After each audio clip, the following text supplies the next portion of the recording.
Narasumber kita kali ini adalah Profesor Dr. Tono Juwantono, subspesialis fertilitas dan endokrinologi reproduksi yang berpraktek di RSIA Limijati Bandung. Jadi adenomiosis itu musuh terberat saya untuk orang-orang yang ingin punya anak. Musuh terberat? Musuh terberat. Adenomiosis itu walaupun kecil menyebabkan keguguran dan sering keguguran berulang dan paling sulit hamil. Ketika Anda mau nikah dan pasangan Anda sebaiknya dengan Anda diperiksa klamidia, imunoglobulin G dan M. Kenapa? Karena dalam bulan ini ada 3 orang menangis. Tadi menangis karena dia hydrosalping, karena dia obstruksi dan itu kemungkinan disebabkan oleh klamidia. Tadi malam ada seseorang yang sangat mampu karena dia ke Singapura, ke Malaysia, di Indonesia, keguguran 8 kali. 8 kali. Sebetulnya melihat ovulasi dia baik atau tidak ini. Haid lancar, haid teratur, reproduksi sehat. Gimana cara Prof. Tono dan tim untuk menguatkan mental mereka supaya di tengah jalan tuh jangan mundur gitu sampai goal mereka memiliki anak tuh bisa tercapai? Tujuan kita adalah dia cita-citanya berhasil, tidak sakit dan punya anak. Nah, tim ini harus solid gitu. Hai, welcome to Mom's Corner. Di podcast kali ini akan sedikit berbeda nih Prof dari episode sebelumnya. Karena biasanya kalau di episode sebelumnya kita akan membahas mengenai penyakitnya, mengenai pasiennya. Tapi hari ini spesial banget karena kita akan mengambil point of view dari Prof Tono dalam experience-nya menemani para pasien untuk mendapatkan keturunan.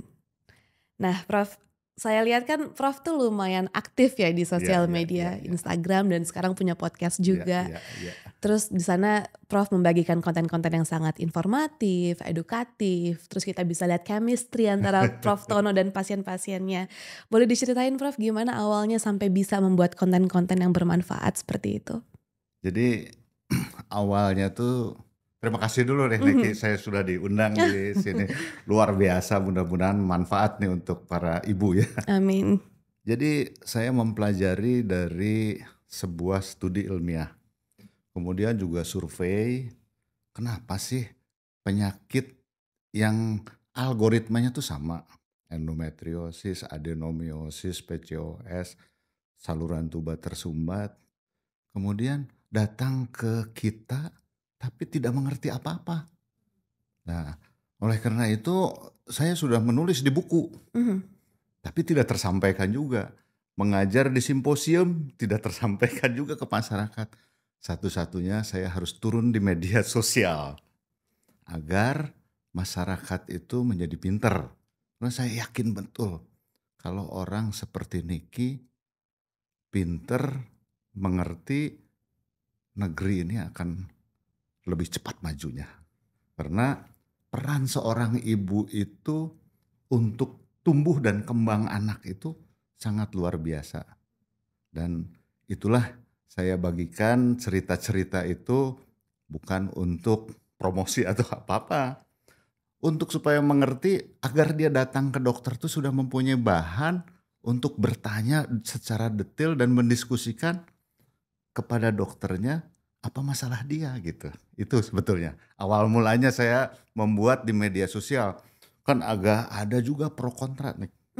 Profesor main di media sosial sih, itu saya dengar kiri kanan kuping ya lewat saja, yang penting ada manfaatnya. Itu saya kira. Dan sebenarnya sangat-sangat bermanfaat ya Prof. Ya. Apalagi bagi orang-orang yang memang awam pengetahuannya seperti kami gitu. Tentang adenomiosis, endometriosis dan lain-lain. Jadi konten pertama waktu itu apa Prof? Jadi konten pertama itu saya dulu senang foto sebetulnya ya. Jadi fotografi, tapi kok gak ada yang like gitu ya, cuma 1 atau 2. Nah setelah saya cerita kehidupan saya sehari-hari bahwa ada pasien yang seperti ini, kemudian saya ceritakan dari USG, ceritakan masalahnya, banyak sebetulnya masalah-masalah yang ibu hamil rasakan, baik hamil maupun saya kan sekarang kebanyakan menangani infertility ya, dan itu kasihan banget gitu. Banyak masalah-masalah sosial, masalah-masalah yang sebetulnya bisa diangkat, tetapi banyak orang tabu gitu. Iya. Nah, oleh karena itu saya mulai dengan postingan orang mulai melahirkan ini bahagia dari mulai hasil dari bayi tabung. Ya. Bayi tabung yang susah, sebetulnya saya anti bayi tabung. Oleh karena itu banyak orang yang bermasalah nantinya tidak usah bayi tabung. Asal kita dari awal kita tahu gitu ya. Jadi nanti kita akan ceritakan bagaimana penyakit-penyakit itu kita bisa cegah gitu. Oke, oke Prof. Ini dalam kesempatan ini saya mau membahas beberapa kontennya Prof Oke, Tono ya, oke. yang sangat menarik. Seperti beberapa waktu lalu Prof Tono sempat membagikan video bahagia dari pejuang adenomiosis. Betul. Boleh dijelasin sedikit Prof tentang adenomiosis itu sendiri dan gimana perjalanan para pasangan ini? Iya. Jadi adenomiosis itu musuh terberat saya untuk orang-orang yang ingin punya anak. Musuh terberat. Musuh terberat. Kenapa? Karena itu tadi malam Mhm. ada seseorang yang sangat mampu karena dia ke Singapura, ke Malaysia, di Indonesia, keguguran 8 kali. 8 kali. Dan dia nggak punya anak karena adenomiosis. Saya bagikan di Instagram dengan izin tentunya ya, Iya. walaupun dia tidak Mhm. terlihat. Kemudian adenomiosis itu sangat, kalau ada keluarga atau anak atau itu adenomiosis, pasti merasakan karena tiap haid itu nyeri sekali. Nyerinya tuh Oke. nyeri kayak diperes gitu. Mhm. Dan haidnya banyak. Mhm. Sehingga dia menjadi kualitas hidupnya jelek. Ya, itu yang kita harus cegah. Dan kebanyakan dari kemarin saya ikut Kongres Dunia di Belanda 2 minggu lalu. Adenomiosis itu walaupun kecil menyebabkan keguguran. Dan sering keguguran berulang dan paling sulit hamil. Dari semua studi yang ada itu ternyata angka kehamilan orang adenomiosis ukuran kecil pun sudah menurun 40%. Padahal kecil sekali ya? Kecil dibanding tidak adenomiosis, apalagi besar. Iya. Jadi aku sangat sayang sama pasien-pasien itu dan kira-kira 10 tahun yang lalu kita tidak bisa apa-apa. Orang adenomiosis nggak hamil juga. Nah, perkembangan ilmu, diagnostik, Mhm. ini sekarang harus, makanya aku ngomong rethinking dalam kita memandang adenomiosis. Ya, kami sudah membawakan data kemarin oleh mahasiswa anak didik yang lagi ngambil subspesialis presentasi di Swiss hasil-hasil kita, dan setelah kita menemukan terapi yang tepat untuk dia bisa pada hamil. Sebetulnya di dalam bukti ilmiahnya belum semua sepakat di dunia itu, Mhm. ya. Contohnya ada yang kasih kemarin di itu 1 keranjang suntikan. Karena orang adenomiosis tuh hampir pasti kekentalan darahnya kental, Oke. yang berat itu. Dan terjadi janinnya itu terganggu. Bayinya juga pasti lebih kecil kalau enggak keguguran gitu ya. Jadi kita harus suntik terus tiap hari loh Nik. Tiap hari. Sampai lahir. Sampai lahir. Itu pengorbanan dia. Wow. Karena di situ juga kadang-kadang ada autoimun. Jadi kalau adenomiosis, endometriosis, PCOS, hati-hati tiroidnya juga terganggu gitu. Mhm. Dan itu kompleks gitu kan terhadap otak dan juga sistem haid mereka jadi terganggu. Artinya kita harus betul-betul perhatian terhadap mereka-mereka yang endometriosis, adenomiosis, PCOS. Yang sebetulnya kita bisa dicegah nanti. Iya. Tapi pasangan yang sudah ke Singapura, Malaysia dan ternyata ada adenomiosis emang susah terdeteksi adenomiosis itu? Nah, ini yang kita harus rethinking. baru-baru ini bahwa sensitivity untuk sekarang kan ultrasonografi transvaginal itu sudah makin canggih. Dia bisa mendeteksi dengan metode-metode baru. Jadi USG-nya yang betul-betul baik resolusinya itu 1 senti pun bisa ketahuan. Jadi yang vokal kadang-kadang kebanyakan tidak terdeteksi. Kebanyakan disangkanya miom. Oh. Disangkanya miom, kalau miom nggak apa-apa kan. Iya, iya, iya. Nah itu yang kita harus membedakan. Oleh karena itu di YouTube aku itu ada deteksi adenomiosis untuk pasien. Jadi ada scoringnya nih. Jadi kalau ini ya, kalau tahu bahwa orang itu adenomiosis atau tidak, pasien bisa mendiagnosis sendiri. Oh bisa? Bisa. Caranya gimana? Satu, apakah dia haidnya nyeri atau tidak? Itu poinnya 1. Nyeri haid berarti tidak normal? Tidak normal. Oke. Itu poin 1. Kalau nyeri haidnya tiap bulan, ya nyeri haid tiap bulan, itu poin 2. Oke. Jadi dari nyeri haid 1. Kalau dia berhubungan nyeri, itu poin 1, jadi 3. Oke. Kalau dia keguguran, poin 1 lagi, jadi 4 tuh kan. Kalau dia haidnya banyak dari biasa, ya misalnya bergumpal, tandanya banyak tuh dia ada gumpalan. Oke. Dia kalau bergumpal saja banyak, itu poin 1. Tapi kalau tiap bulan dia bergumpal, itu 2. Jadi udah 6 tuh. 1 lagi, kalau dia nyeri saat hubungan. Ya, tadi sudah ya dari saat hubungan. Jadi kalau poinnya 5-7, itu saya udah bagikan di YouTube maupun di Instagram. Kalau dia poinnya 5-7, hampir 95% dia menderita adenomiosis. Oke. Jadi haid nyeri waspada. Adenomiosis atau endometriosis. Oke. Jadi haid nyeri itu seberapa nyeri ya, Prof? Ada gradasi nyeri. Tiap orang kan sensitivity terhadap nyeri berbeda-beda tuh ya. Ada yang tahan. Susahnya nyeri haid ini oleh orang-orang tua kita tuh, kalau haid nyeri itu hal yang biasa. Iya. Bahkan minum paracetamol lah, minum ada obat-obat tertentu yang untuk mencegah nyeri haid. Itu pandangannya salah. Jadi kalau nyeri haid siklik. Jadi siklik itu maksudnya tiap bulan.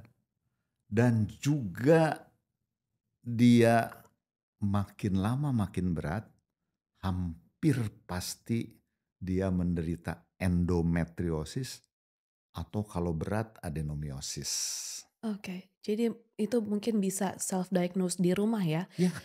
Nyeri saat haid setiap bulan itu tidak normal. Betul. Darah yang terlalu banyak saat menstruasi tidak normal.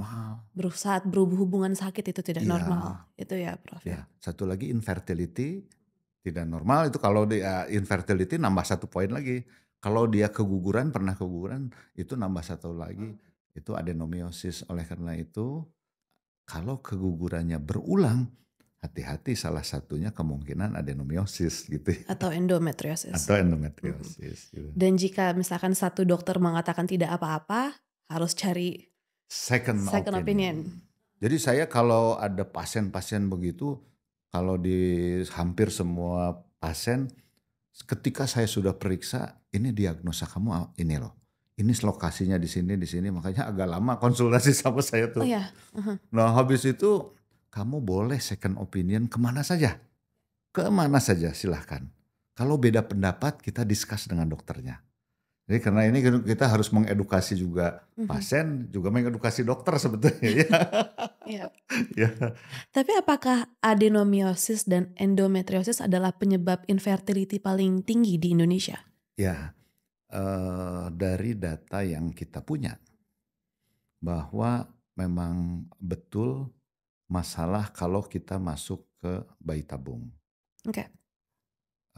Data yang terbesar dari infertility itu adalah gangguan ovulasi. Gangguan ovulasi itu PCOS, anovulasi ringan, gitu ya. Jadi gangguan ovulasi. Endometriosis dan adenomyosis penyebab terbanyak operasi dan bayi tabung Oke. di Indonesia maupun di dunia, gitu ya. Jadi memang itu sudah sulit. Kalau dikatakan penyebab infertility terbanyak bisa juga. Ya. Karena di angka kita 35%. Banyak itu ya Prof ya. Banyak.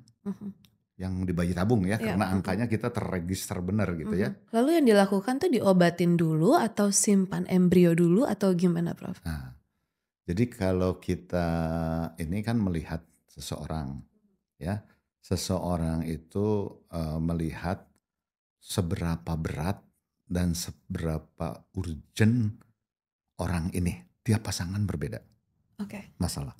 Umur diperhitungkan. Karena makin tua umur kan. Kualitas telurnya ya. Iya, kualitas telurnya jelek. Kemudian beratnya, stadiumnya. Oke. Terus kemudian dia aksesnya, kita kan Indonesia kan luas. Nah ini mana dulu yang paling menguntungkan pasien ini? Tetapi mempunyai perhitungan untuk terutama kepentingannya kan buat dia kan. Agar berhasil. Kalau misalnya sudah ada kista masih kecil, ya kita bisa dua-duanya namanya hibrid. Hibrid itu apakah simpen dulu atau kita operasi dulu. Nah, yang menjadi patokan adalah umur dan juga kadar ada AMH. AMH itu anti Mullerian hormone. Oke. Itu penanda seseorang wanita subur atau tidak, gitu ya. Nah, yang sebenarnya yang paling penting adalah kenapa sih adenomyosis itu Iya. atau endometriosis itu? Penyebabnya ya Prof ya? Penyebabnya yang paling penting. Apa itu Kita Prof? ketahui. Aku boleh pakai peragaan sedikit? Boleh banget. Nah, ini nih. Iya. Jadi endometriosis itu adalah penyakit endometrium. Endometrium ini lapisan ini. Iya. Lapisan di dalam rahim yang dikeluarkan tiap haid itu tiap bulan dikeluarkan dia. Oke. Dan di situ adalah stem cell yang paling banyak, paling bagus itu ada. Kenapa endometriosis? Jadi endometriosis itu ada sel yang nyeleneh. Dia sel muda tetapi mempunyai yang istilahnya kalau kita istilah kedokterannya tuh mempunyai sifat stem cell. Kan sekarang banyak ya jadi terapi stem cell. Iya. Nah kalau dia ada haid banyak, ini darah haid tuh sebagian ke sini, 95% juga ada datang ke sini, ke dalam perut. Oh, oke. Nggak semuanya keluar ya? Nggak semuanya keluar. Ada sebagian kecil darah haid ini, dia mengandung endometrium kan, karena endometriosis penyakit endometrium. Dia datang ke sini, kemudian keluar dalam perut. Nah, pada orang-orang yang mempunyai faktor imun yang menurun, dia si sel itu akan tumbuh di sini dulu. Tumbuh di sini dulu, titik. Nah, nanti lama-lama jadi membesar karena makanannya apa? Hormon estrogen. Oke. Ya, jadilah kista di sini, jadilah endometriosis di sini. Kalau dia endometriumnya nembus dari sini, nah ini yang hitam-hitam, ini jadilah adenomyosis di dalam rahim.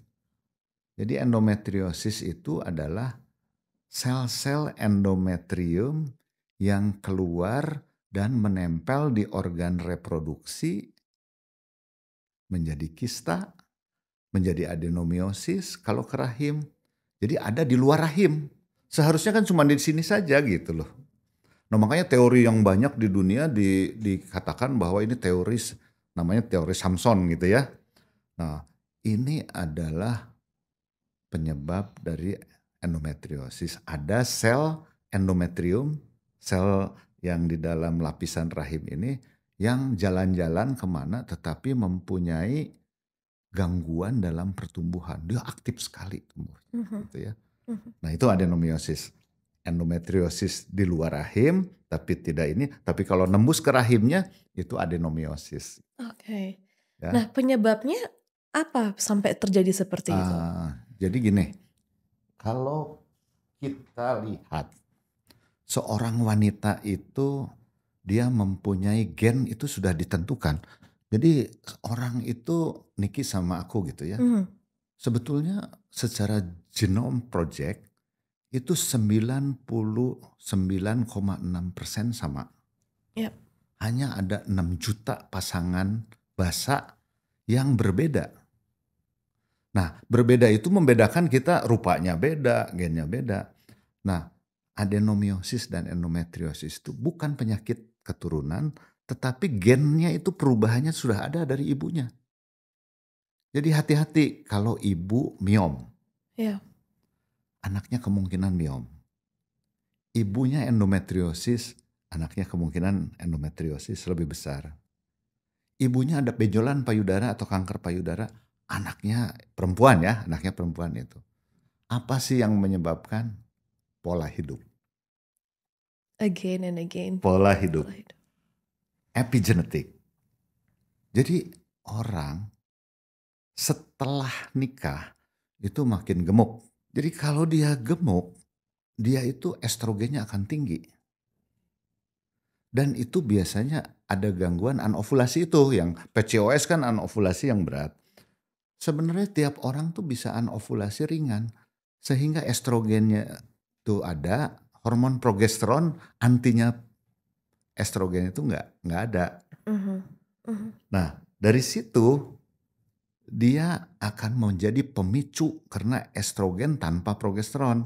Nah endometriosis, adenomiosis, tumor payudara, benjolan payudara, semuanya adalah penyakit-penyakit wanita yang disebabkan oleh karena kelebihan estrogen. Jadi hormon estrogen dependent. Oke. Jadi kembali lagi pola hidup harus dibenerin ya Prof ya. Jadi kalau dia misalnya makin gemuk, hampir pasti ovulasinya terganggu. Jadi makin sebetulnya melihat ovulasi dia baik atau tidak ini haid lancar, haid teratur, reproduksi sehat. Iya. Itu 95% kalau dia tiap bulan haidnya teratur, itu reproduksinya sehat. Jadi lancar gitu ya. Nah penyebabnya adalah ya itu salah satu provokatornya. Bahwa setiap orang mempunyai bawaan gen namanya polimorfisme kalau di istilah kedokterannya ya. Kalau itu memang oleh karena itu semua orang sekarang saya ingin semua orang itu sadar bahwa family tree atau pohon dari keluarga itu penting. Paling tidak si anak itu kita mengetahui ayahnya itu ada sakit apa. Kalau sakit jantung hati-hati loh. Sakit DM hati-hati loh. Ibunya sakit apa? Sakit itu dihitung bisa. Peluangnya bagaimana? Gitu ya. Dan kita ini salah satu yang ini Nick, yang kita tidak disadari, kita tuh hidup di dalam belt thalassemia, kelainan darah. Dan itu tidak disadari. Thalassemia itu salah satu penyebab negara mengeluarkan uang yang banyak karena harus transfusi terus. Kalau thalassemia minor, ini di luar konteks itu ya. Tapi ini penting banget. Karena diagnosanya cuma di puskesmas saja bisa dilihat darah. HB-nya rendah, MCV, NCVP-nya rendah. Dan itu ada 20 juta. 20 juta. Hidup di Indonesia. Jadi kalau suami istri mau nikah, paling tidak cek darah lah sedikit. Kalau dia HB-nya turun, ininya turun, hati-hati dia thalassemia nggak minor. Kalau thalassemia minor dengan minor kawin, satu akan thalassemia mayor gitu. Penyakit darah. Mungkin nggak agak asing ya, tapi kalau di rumah sakit kita sedih karena harus transfusi tiap minggu. Tiap minggu ya? Tiap minggu ditransfusi. Dan itu mahal sekali. Jadi ini benar-benar sangat informatif karena setiap bintang tamu yang datang ke sini berkali-kali selalu diulang-ulang. Kalau misalnya haid sakit atau haid nyeri itu apalagi harus sampai minum paracetamol, obat pereda nyeri itu udah benar-benar tidak normal. Jadi itu sekali lagi diulang-ulang terus, jangan sampai jadinya telat. Betul. Pada saat punya anak jadinya kok bertahun-tahun jadinya mengalami infertility, Ya, tapi dari awal sudah harus self-diagnose. Dan betul, berkali-kali diingatkan sebelum melakukan pernikahan harus pemeriksaan dulu ya suami betul, istri ya Prof betul. ya. Iya, iya, iya. Oke. Lalu untuk pasangan-pasangan pejuang adenomiosis, endometriosis, hidrosalping, kista dan lain-lain. Itu kan selain butuh kekuatan fisik untuk Betul, mendapatkan goalnya mempunyai anak, butuh biaya, betul ya, iya. terus kekuatan mental mereka juga harus kuat ya Prof ya. Betul, betul. Nah, gimana cara Prof Tono dan tim untuk menguatkan mental mereka supaya di tengah jalan tuh jangan mundur gitu sampai goal mereka memiliki anak tuh bisa tercapai? Betul. Jadi ini penting sekali ya. Jadi kita itu selalu kan bukan, kita mengobati itu bukan saya saja. Saya ada tim, ada dokter lain juga yang ikut, ada embriolog, ada perawat. Itu kita membentuk suatu tim. Ketika dia di BFC, ketika akan memutuskan bayi tabung dengan masalah-masalah ini, dia akan mempunyai satu PIC, perawat nanti. Nanti dia akan bisa dihubungi kapanpun ketika dia membutuhkan dan akan selalu diinformasikan. Karena penyakit ini itu lagi yang sulit dan datang dari seluruh Indonesia ini seperti itu, ya kita merumuskan gitu ya. Bagaimana menguatkan bahwa bukan Anda sendiri yang diobati, kita juga ikut terlibat. Bahwa kita ini adalah satu tim gitu ya. Tujuan kita adalah dia cita-citanya berhasil, tidak sakit dan punya anak. Nah tim ini harus solid gitu. Jadi saya harus solid, dengan dokter embriolog harus solid, dengan perawat harus solid, dengan juga pasien. Jadi kita ketemu dulu nih. Satu tim tuh ketemu Satu dulu. tim ketemu dulu. Jadi ketemu, loh ini masalah Anda begini loh. Kesulitannya ini loh. Nanti kita akan operasi dulu misalnya laparoskopi. Saya selesaikan dulu ini, kemudian nanti habis itu sebetulnya bayi tabung itu kita hindari. Karena sebagian besar tuh tidak bisa dicegah dengan, apalagi kalau dini, bisa dicegah dia hamil normal. Oh tidak harus bayi tabung? Tidak harus bayi tabung. Contoh nih, kemarin saya datang ada orang dari Swedia. Datang Bandung, kemudian berobat, kita perbaiki endometriosis, sudah gagal bayi tabung di sana. Ternyata kemarin baru WA, saya hamil katanya. Alami? Alami. Ini dari Inggris, seorang arsitek. 2 kali di Jepang bayi tabung, di Inggris 1 kali, terus dia hopeless. Pulanglah ke Indonesia. Suaminya dia PhD dua-duanya. Dia datang, kemudian ketemu saya, oh ini adenomiosis. Kita perbaiki dulu, kita harus bayi tabung nih. Kita perbaiki dulu, kemudian kita obati.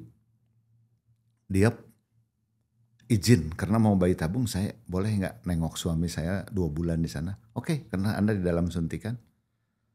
Terbanglah ke Inggris. Begitu di sana, dia hamil.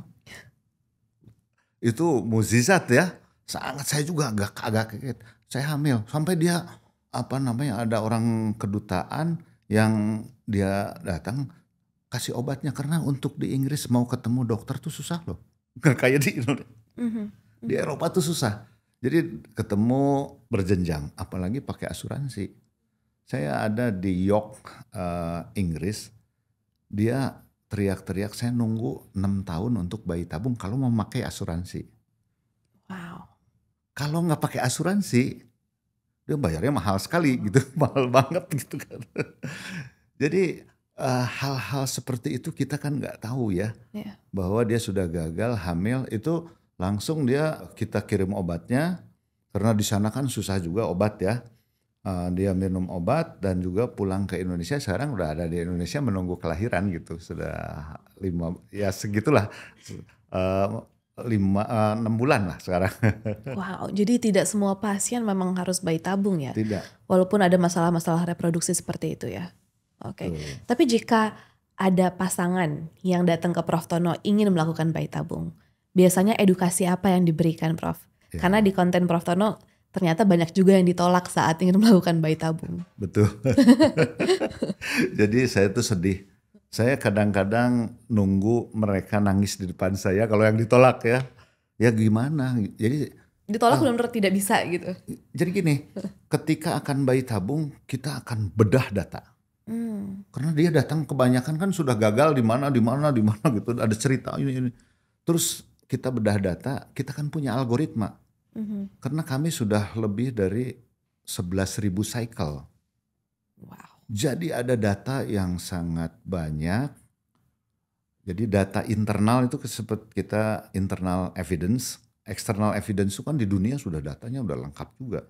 Tiap tahun di Amerika, Eropa kita lihat. Nah, seseorang itu misalnya mau bayi tabung, data Anda seperti ini, AMH seperti ini, umur seperti ini, saya periksa seperti ini. Kesulitan apa yang akan terjadi? Ini. Nah, kalau Anda ikut bayi tabung, keberhasilan Anda bisa cuman 10-20%. Dengan biaya yang besar, apakah Anda mau atau tidak? Kemudian kalau misalnya ada orang muda, kita juga bahas, Anda masih bagus ini, tapi harus bayi tabung karena saluran tubuhnya tersumbat. Nggak ada lagi kan ketemu tuh sperma. Dia harus bayi tabung, tapi Anda mempunyai prognosis atau peluang sampai 80%. Bisa 90%. Jadi tiap orang itu berbeda. Nah, yang saya hati karena terus terang bayi tabung buat kita itu sebenarnya bukan satu bisnis unit. Kita lebih sosial. Oleh karena itu kita harus diupayakan pertama kali kita harus ketemu tuh berapa persen sih pasien.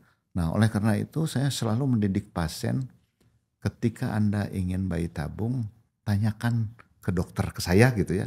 Berapa persen sih saya kalau kamu bayi tabung, berapa persen sih keberhasilan di klinik kita?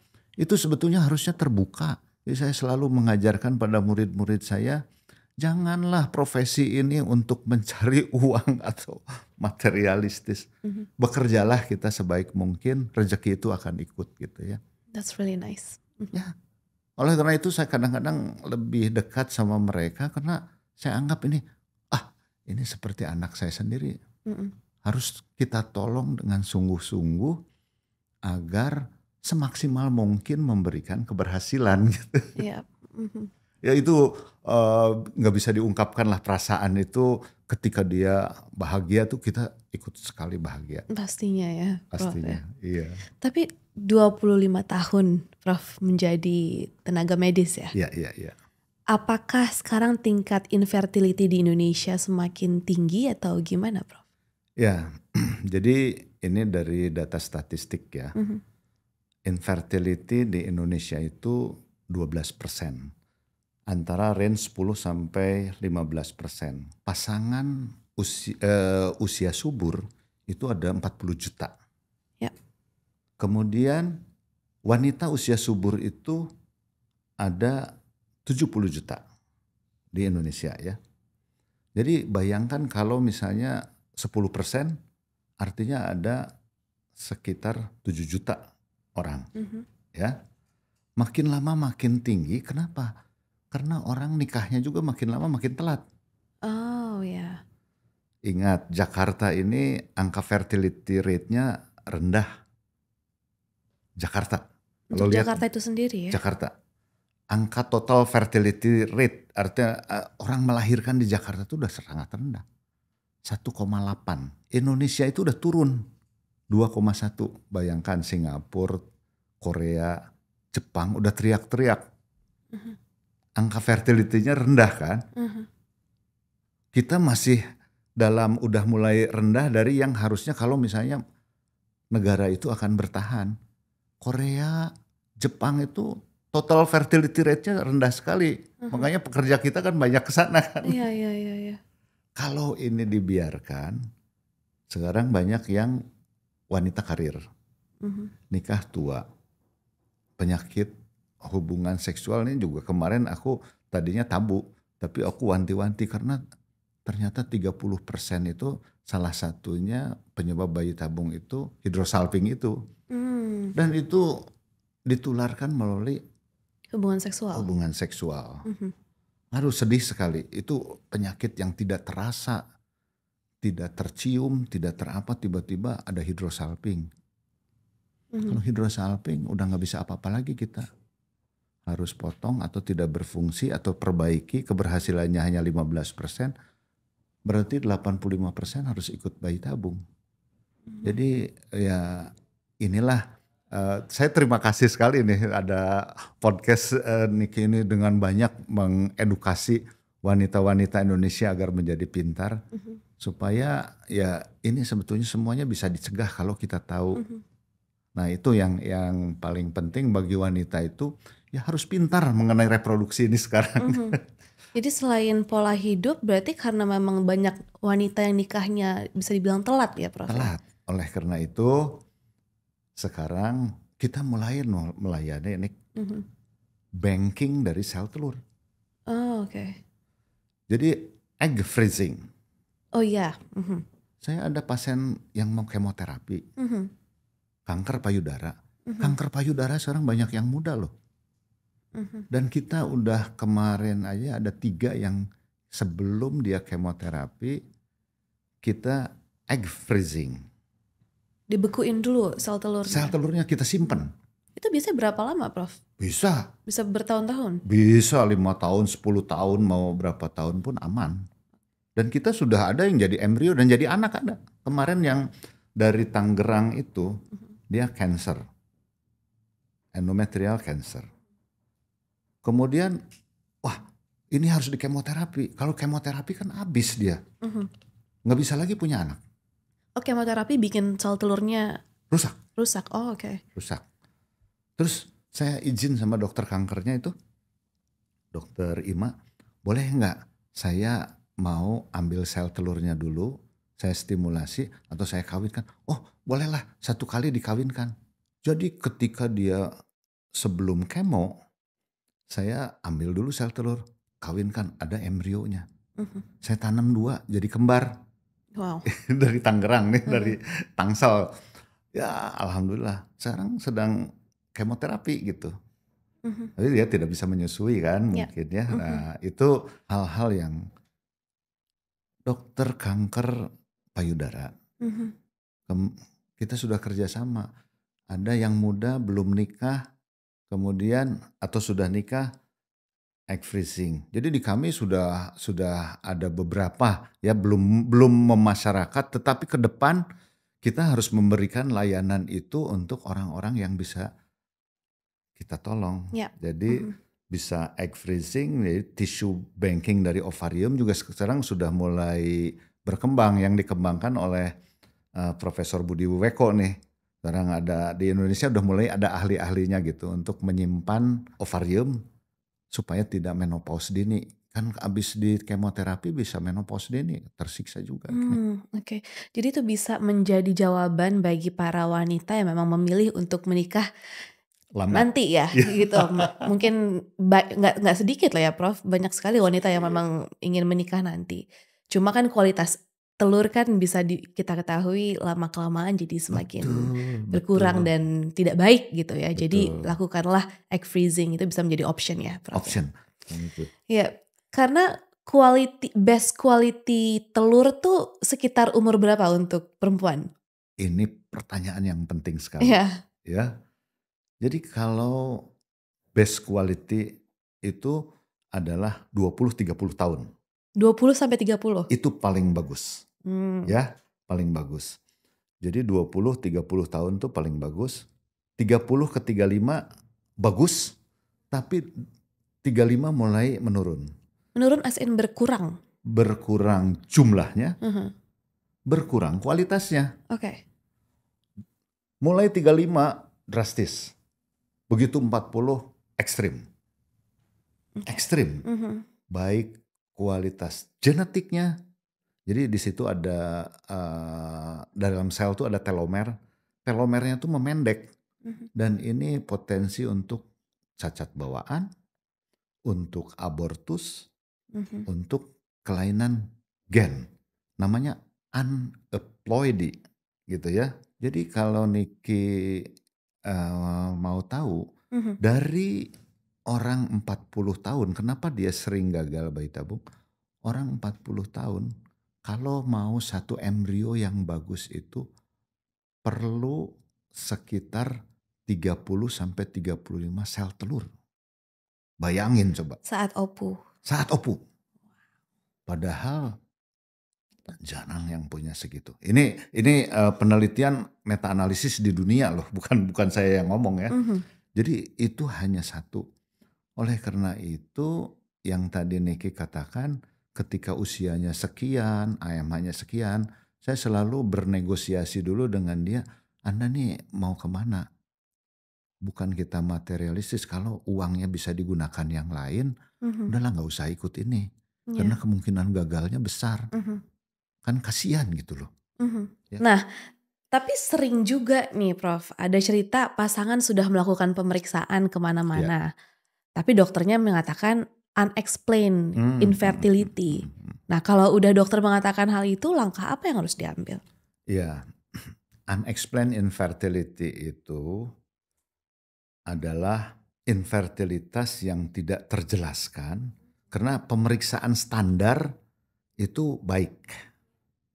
Nah, ini cukup tinggi dan itu angkanya 30% di pasangan yang sulit punya anak.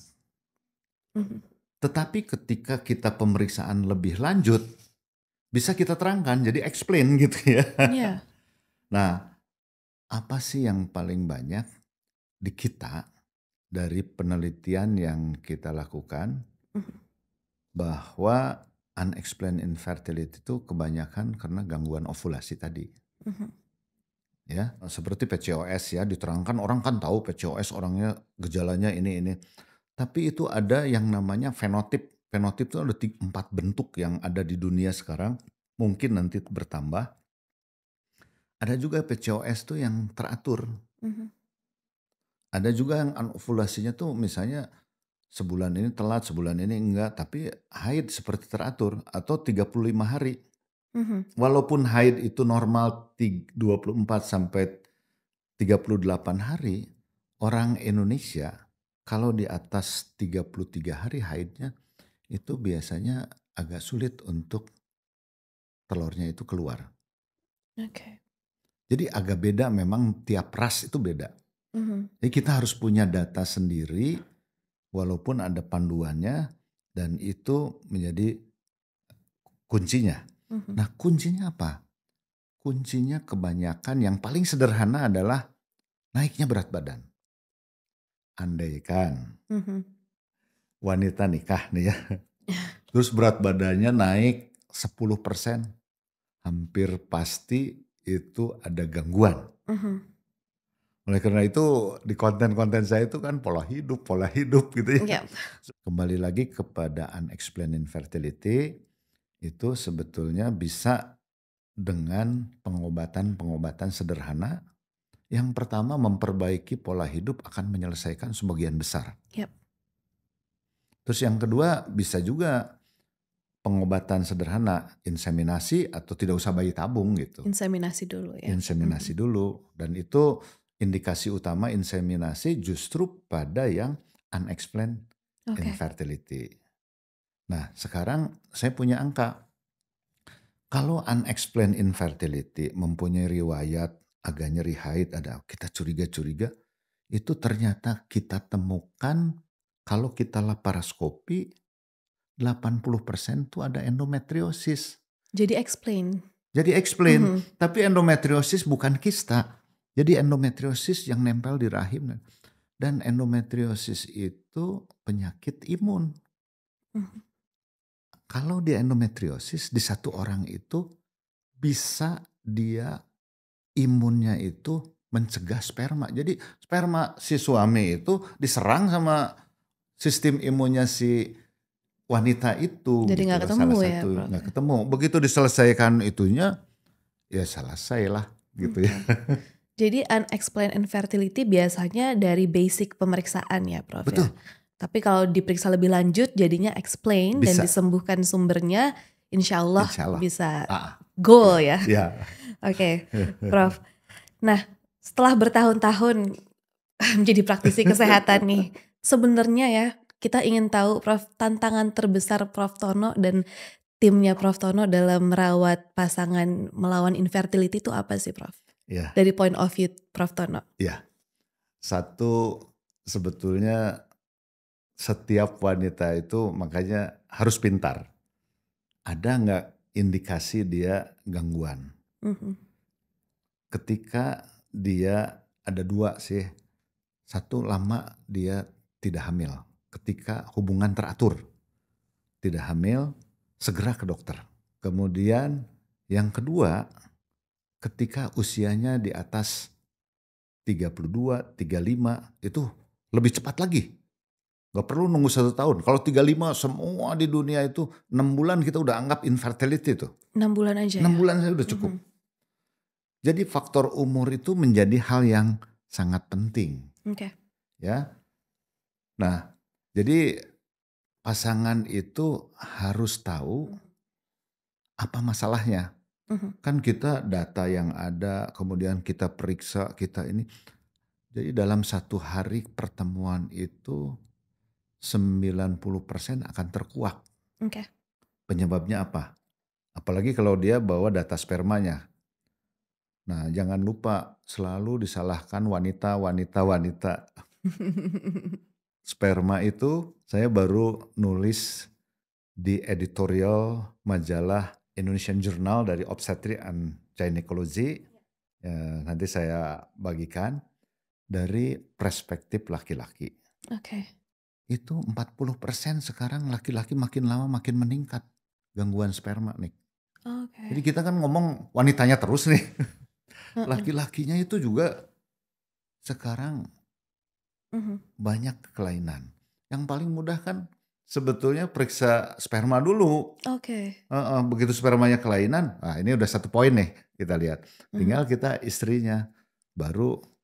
Nah ini sulit di Indonesia ini. Orang laki-laki mau diperiksa itu kadang-kadang berantem dulu gitu. Itu yang menghambat ini. Ya jadi menurut saya kita dokter atau petugas kesehatan atau tim ya, jadi merupakan satu teman lah. Jadi makanya batas dokter pasien itu saya dobrak supaya ini saya menemani mereka. Yap. Menemani mereka untuk mencapai goal cita-cita mereka agar apa yang diharapkan itu tercapai. Itu kan kalau dia mau terbuka kan harus bersahabat gitu kan. Jadi saya tanya, kamu gimana?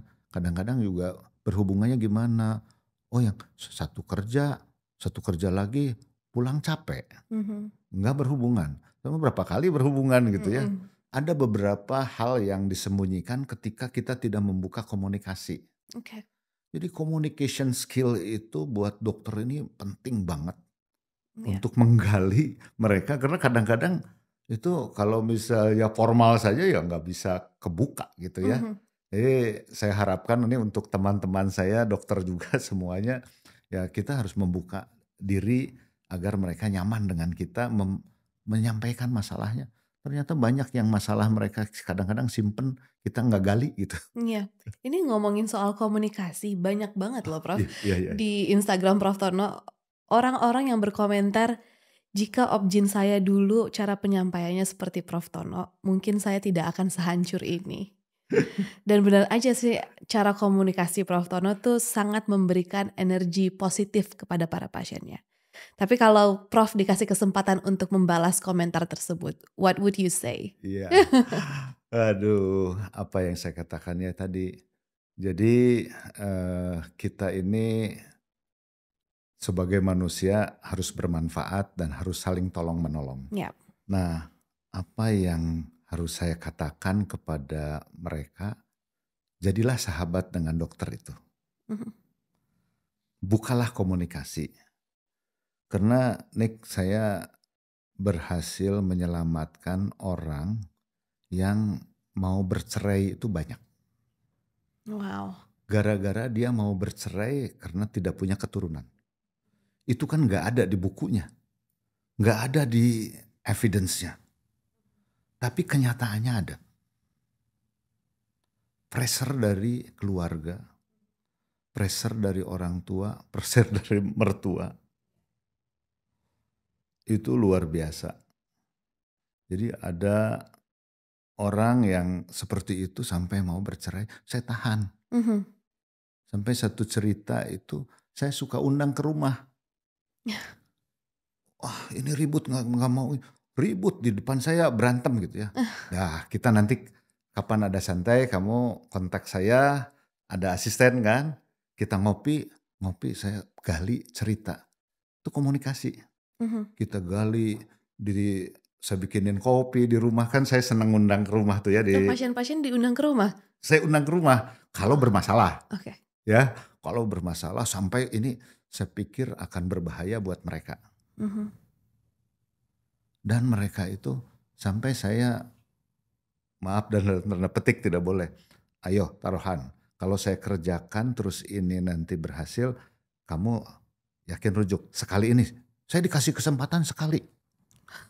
Kalau tidak hamil, dia akan cerai. Wow. Bayangkan itu beban di saya tuh kayak apa gitu nih.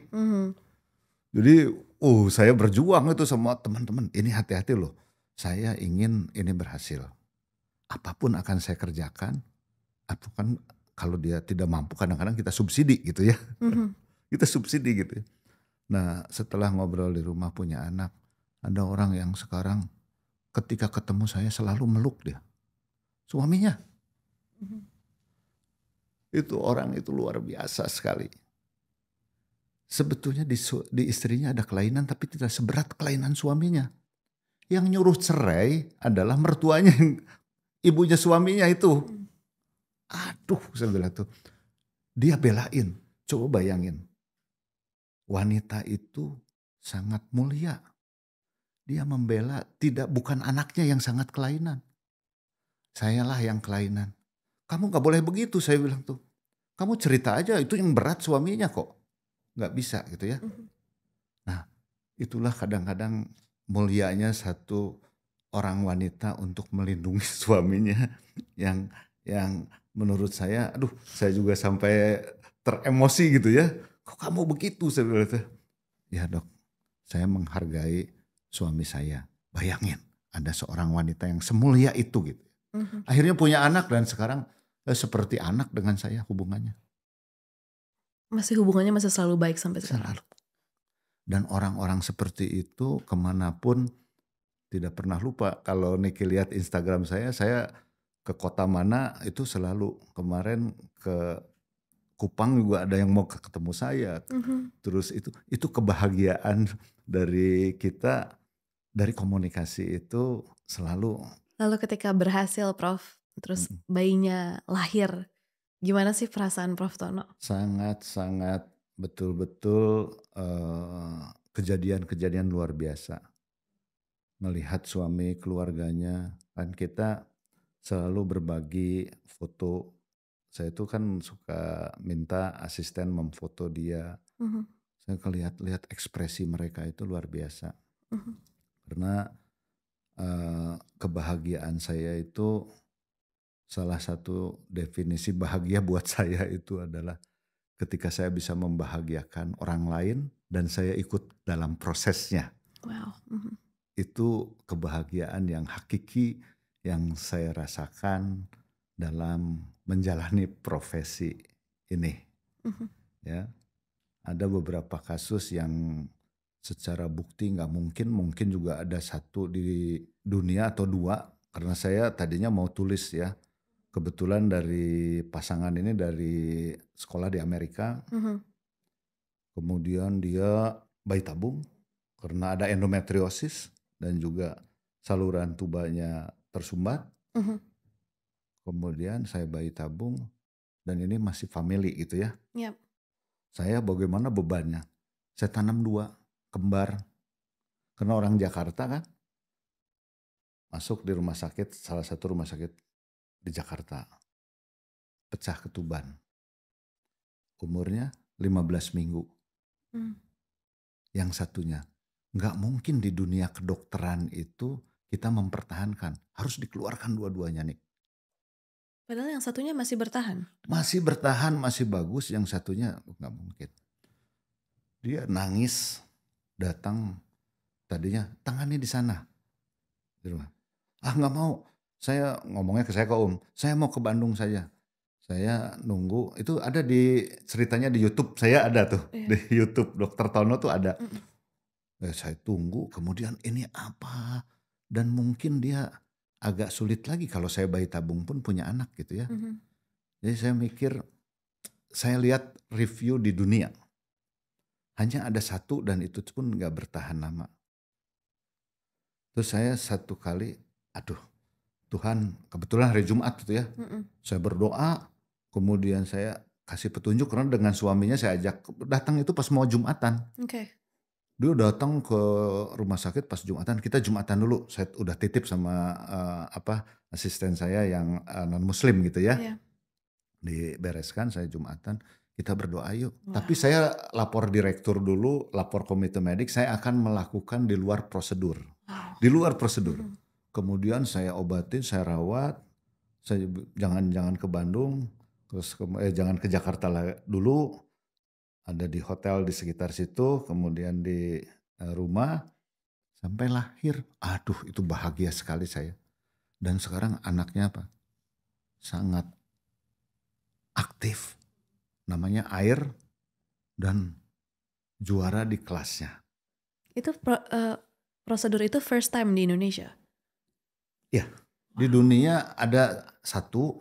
Tetapi itu saya mau tulis di jurnal, tapi saya ada foto-fotonya. Kemudian pengalaman itu kan sebetulnya memang tidak boleh di dunia kedokteran. Tapi ketika kita mau melanggar itu, saya melihatnya itu anak ini waktu kecilnya aku gendong. Namanya Mandy ini. Aku gendong karena itu keponakan saya gitu ya. Tapi saya konseling. Ini kalau ada panas atau saya akan keluarkan.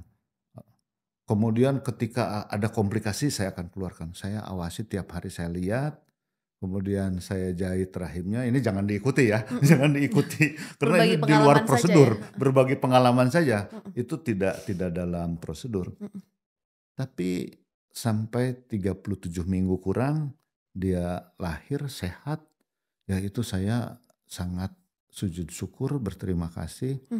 Itu benar-benar orang pecah ketuban 16 minggu dan itulah kebahagiaan yang betul-betul dari saya untuk sesuatu gitu ya. Tapi kalau tidak saudara juga mungkin saya nggak berani juga kan. Karena ini kan semua pengobatan itu harus dirundingkan dengan pasien. Karena saya harus jelaskan ini ada risikonya apa, ininya apa. Ya. Okay. Nah, Prof, sebelum saya membacakan pertanyaan yang saya dapat dari Instagram. Oh iya. Ini ada pesan nggak, Prof, bagi para pasangan yang mungkin sudah bertahun-tahun menjadi pejuang garis 2? Iya, terima kasih.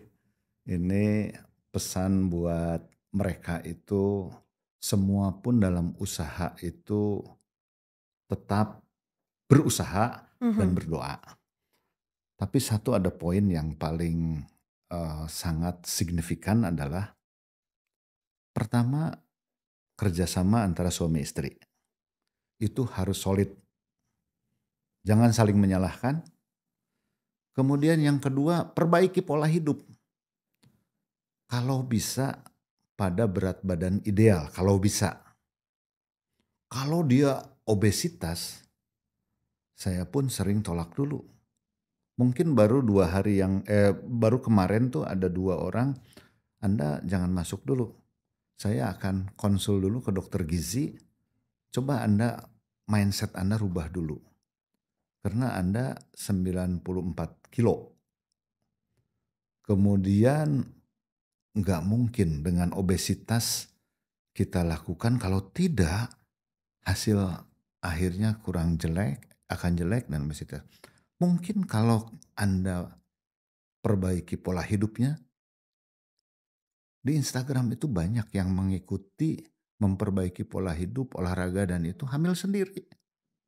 Kalau baca satu-satu ternyata, terima kasih saya ternyata setelah melihat Instagram dan terinspirasi, kemudian saya olahraga, ternyata sudah 5 tahun hamil sendiri. Itu bukan 1 2 itu. Jadi Jadi suami istri harus menjadi tim yang solid tim ya. yang solid, kemudian carilah dokter yang terpercaya. Karena memang kami akui dokter untuk infertility itu mempunyai pendidikan tambahan. Jadi ada kompetensi tambahan. Oke. Sekarang dengan pemerintah sekarang tuh ada yang namanya fellowship baru dibuka. Di kami baru nerima 1 tapi konsultan tuh udah banyak. Tapi jumlahnya tuh sedikit. Kita ingin menambah tiap kota supaya ada akibatnya ada pelayanan infertility yang sederhana tuh semua dokter obgyn bisa itu.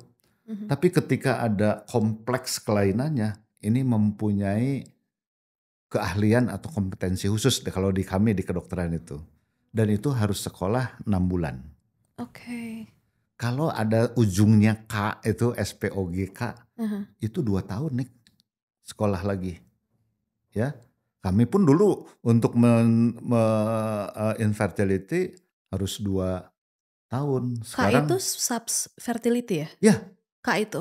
ya. Oke. Jadi K itu konsultan, Oke. tapi bisa konsultan feto maternal.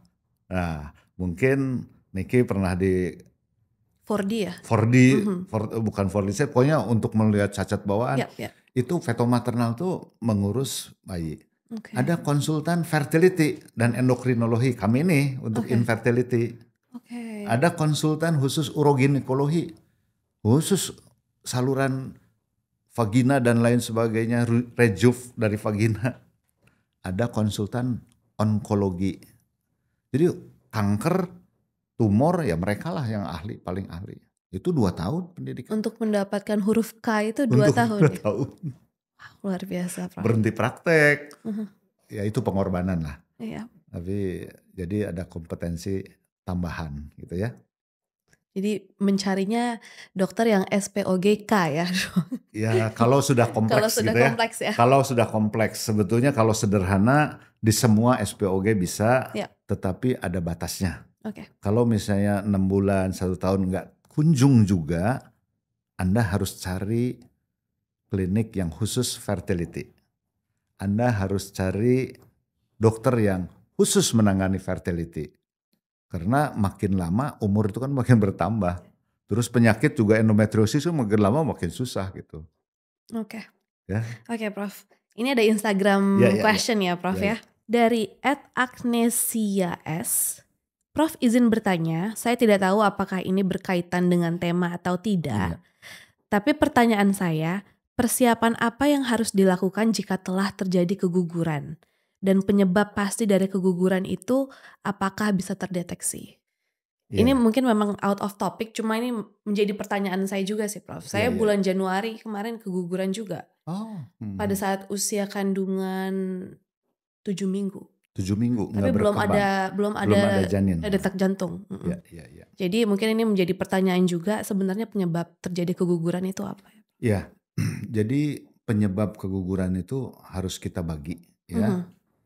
Kita bagi kegugurannya itu berapa minggu. Itu tadi statement Niki itu penting sekali. 7 minggu itu penting banget buat saya. Ketika keguguran itu antara sampai 8 minggu, itu kelainannya itu di dalam embrio. Embrionya.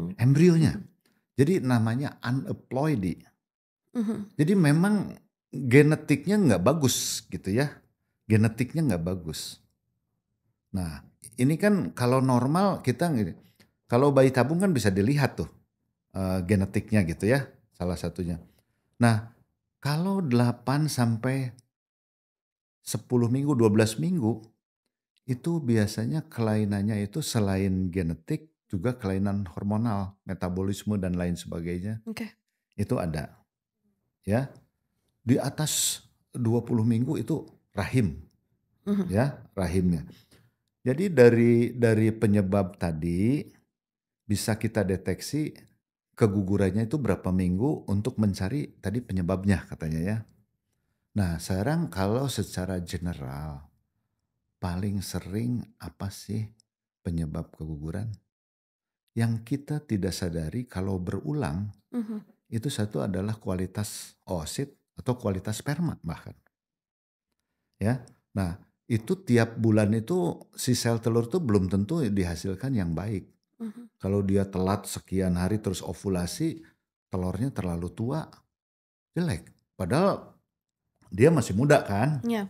Nah, jadi seorang wanita itu normal nih ya.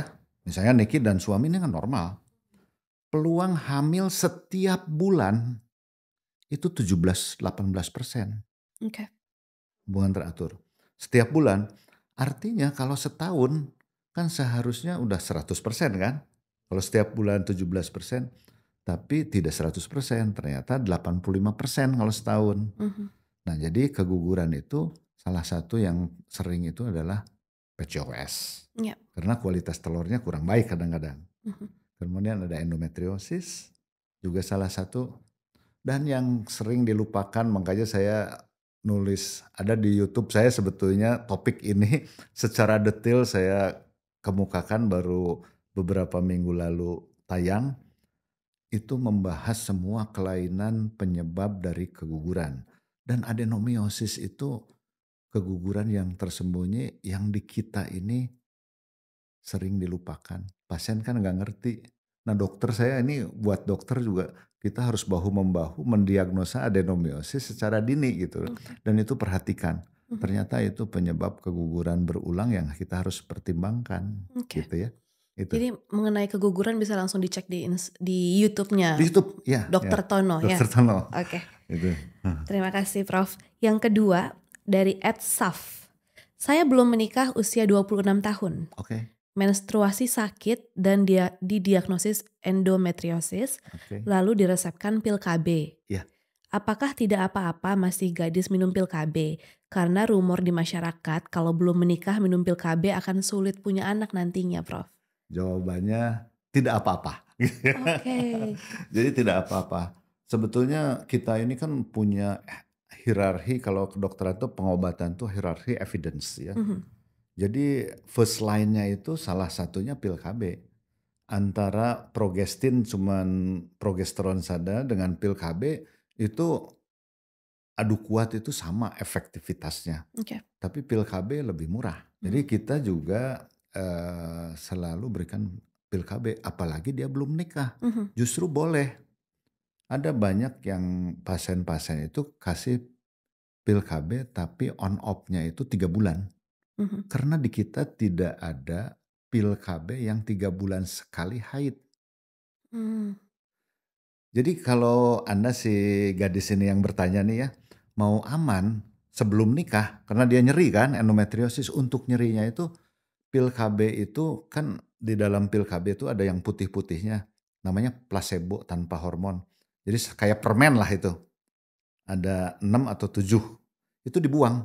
Tek tek tek tek tek. Biasanya kita buangin sih di apotek, sudah tahu kalau di apotek. Buangin. Minum tiap hari. Tapi dia haidnya 3 bulan sekali. Kan keluhannya nyeri haid nih.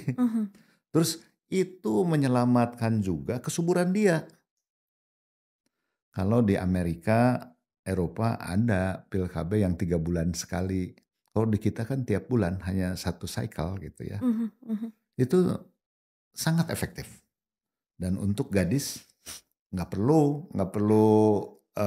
malu. Ya karena Anda mengobati gitu ya. Dan mungkin lebih murah. First line-nya itu adalah hormon progestin. Masalahnya dia kapan menikah gitu. Jadi ketika gadis nyeri haid, terus saya selalu tanya, planning kehidupan kamu tuh mau seperti apa? Karena desain pengobatan, grand design dari dia endometriosis itu harus kita buat tahapan-tahapannya. Kan kita nggak mau dia menderita karena endometriosis dan reproduksinya terganggu. Jadi harus dibuatkan desain untuk dia sangat individual. Saya selalu tanya kapan kamu nikah, karena ini pengobatannya tergantung dari kapan mau mempunyai anaknya. Punya anak. Jadi rumor mengenai pil KB dapat menyulitkan punya anak saat mau punya anak nanti salah ya? Salah. Oke. Tidak apa-apa. Ya, Dan semua bukti penelitian di dunia mengatakan itu gitu ya. Mhm. Kalau dari pil KB-nya saja gitu ya. Oke. Hmm. Semoga Prof. Tono sehat selalu dan tim juga semuanya sehat biar selalu bisa membantu kami para pasien Prof. Tono untuk bisa sembuh Iya, dan bisa mencapai goal-goal kami. iya. Nah, terakhir nih Prof, mungkin ada yang ingin Prof sampaikan kepada tenaga medis dan tenaga kesehatan yang telah menemani perjalanan para pasien untuk mendapatkan keturunan. Ya, jadi ini untuk teman-teman gitu ya. Selalu kan kami berbagi ilmu di dalam komunitasnya ya. Mhm. Kemudian juga teruslah berbagi ilmu dengan masyarakat. Bahwa kita tadi pesan yang paling penting adalah kita harus menyayangi orang-orang yang sulit punya anak. Mhm. Karena sulit punya anak itu betul-betul pressure-nya itu bukan dari mereka berdua. Di keluarga kita, di adat kita ini pressure-nya begitu banyak. Mhm. Dari teman-teman kan berisik nih nanya, udah hamil belum? Iya. Itu buat mereka itu, waduh, pressure banget gitu. Mhm. Apalagi dari keluarga ketika oleh karena itu sering dia menghindari acara keluarga gitu ya. Iya. Dia bukan sebetulnya itu, karena menghindari pertanyaan-pertanyaan yang sebetulnya dianggap sepele, udah hamil belum?" Gitu kan. Udah ini kan. Nah itu kan tergantung, itu harus dilihat betul, situasinya. Oleh karena itu, pasangan ini sudah di-pressure oleh keluarga, kita harus bantu dengan menangani sebaik mungkin Ya. dan setulus mungkin gitu ya. Mungkin pasien-pasien juga akan merasakan bahwa ketulusan kita dalam menangani itu pastilah Niki juga tahu ketika berhadapan dengan orang, dengan dokter ini tulus apa enggak kan dari perasaan itu ada. Oleh karena itu yang pesan saya kepada para sejawat, kemudian para perawat, embriolog, selalulah jaga komunikasi, kemudian kalau beri edukasi dan beri penguatan bahwa dia berjuang bukan sendiri. Dengan kami kita berjuang gitu ya untuk mencapai yang dia cita-citakan. Itu saya kira pesan saya untuk para sejawat. Bagi sejawat-sejawat yang belum ada kompetensi tambahan, kami mengundang nih Ya. untuk menambah kompetensi, ya, menambah kompetensi. Saya akan membagikan kepada teman-teman di Mataram, di Lombok itu, karena minta pendampingan kami untuk membuat satu klinik bayi tabung dan itu punya pemerintah. Jadi betul-betul non-profit gitu ya. Kita ingin tulus supaya lebih banyak masyarakat atau wanita-wanita yang ingin punya anak ini ditolong oleh tenaga-tenaga yang lebih mempunyai kompetensi khusus, profesional, dan harus baik hati Ya. Dengan komunikasi yang baik dengan juga ya. komunikasi yang baik. Oke, Prof. Tono terima kasih banyak untuk Terima ilmunya hari kasih. ini. Terima kasih banyak, see you guys next week.